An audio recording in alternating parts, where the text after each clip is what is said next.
আসসালামু আলাইকুম রহমতুল্লাহ। আপনাদের প্রিয় সৌবান শান ফিরে এলো নতুন আরো একটি পর্ব নিয়ে। আজকের পর্ব আদা দ্য জিঞ্জার দ্য আদা। আমাদের ছোট্ট ছাদ বাগানে আমরা চাষ করেছিলাম আদা। গত বছর আদার অনেক দাম বেড়েছিল। সেই লোভে লোভে আমরা আমাদের ছাদে এবার চাষ করেছিলাম আদা দ্য জিঞ্জার। আল্লাহর রহমতে আদার ফলন খুব ভালো হয়েছে। এই বছর আদার দাম মানুষের নাগালের মধ্যে, এজন্য শুকরিয়া।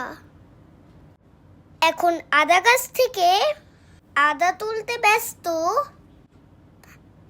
আমার কৃষক বাবা। আমি ছোট কৃষক সৌবান শান। প্রতিটা আদা গাছের গোড়ায় মাশাআল্লাহ চাক বেড়ে আদা হয়েছে। অনেক বড় বড় আদা হয়েছে। এই আদা তোলার সময় কোথা থেকে যেন কতগুলি লাল পিঁপড়ে এসে আমার পায়ে কুটকুট করে কামড় দিয়েছে। একদম চুলকে লাল করে ফেলেছি। এই যে দেখুন সেই কাঙ্ক্ষিত আদা, মাশাআল্লাহ অনেক বড় হয়েছে। দেখি আস্তে আস্তে আরো কতগুলি তোলা যায়। আজকের পর্বে আমার সাথেই থাকুন আর শেষ পর্যন্ত দেখুন কত আদা পাই। এর মাঝে একটু বলে রাখি, আমার চ্যানেল সৌবান শান সবাই প্লিজ সাবস্ক্রাইব করবেন। ভিডিওগুলিতে লাইক কমেন্ট শেয়ার দিবেন যাতে আপনাদের সৌবান শান নতুন নতুন ভিডিও বানাতে আগ্রহ পায়।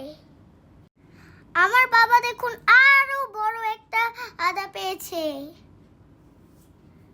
আদা তুলে তুলে আমার ঝুড়ি দিয়ে দিচ্ছে আর আমি সেগুলোকে সংরক্ষণ করছি।